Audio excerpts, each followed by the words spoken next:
Plan 2020 is replacing No Child Left Behind in Alabama. News 3's Jesse Mitchell tells us how the new standards aim to improve statewide test scores year by year. Jesse.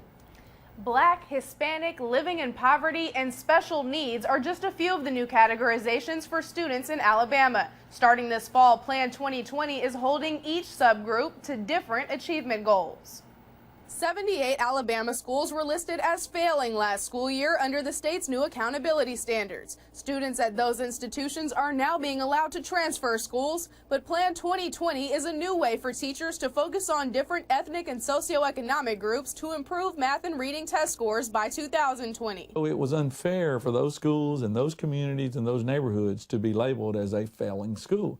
So the way it's set up is, if that school makes the progress with those kids, that's what we want. Every year we want progress. Last year, 93% of Asian third graders passed math. That means next year the goal is 93.6. Black students scored lower than any other subgroup besides kids with special needs, with 77.1% passing math. Next year, 79% are expected to pass. They're taking every subgroup where they are right now, and they want to see that 15% growth.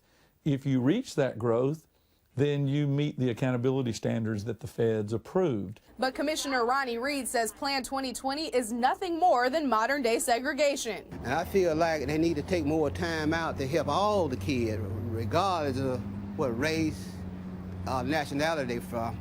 And all of us, we in this together, and we need to do what we can and try to help all these kids. Dr. DeShera says there's nothing discriminatory about the standards, however, saying the plan is meant to help all students. There's nothing about it in any way that could be perceived that way, because all it is a plan to help all children, no matter where they are. Another change to the system is college career readiness. Starting in the fall, every 9th grader in Alabama will meet with a counselor to decide if they intend to go to college or not. If the answer is no, they will enter a special career-focused track that eliminates some college prep courses. Why should a kid have to take trigonometry and he's going to struggle through it when all he aspires to do is he wants to go work in his father's body shop? Everybody don't want to go to college.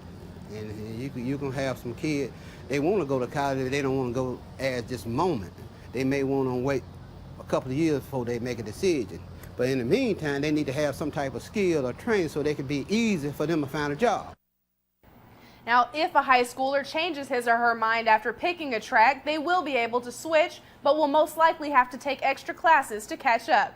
Back to you.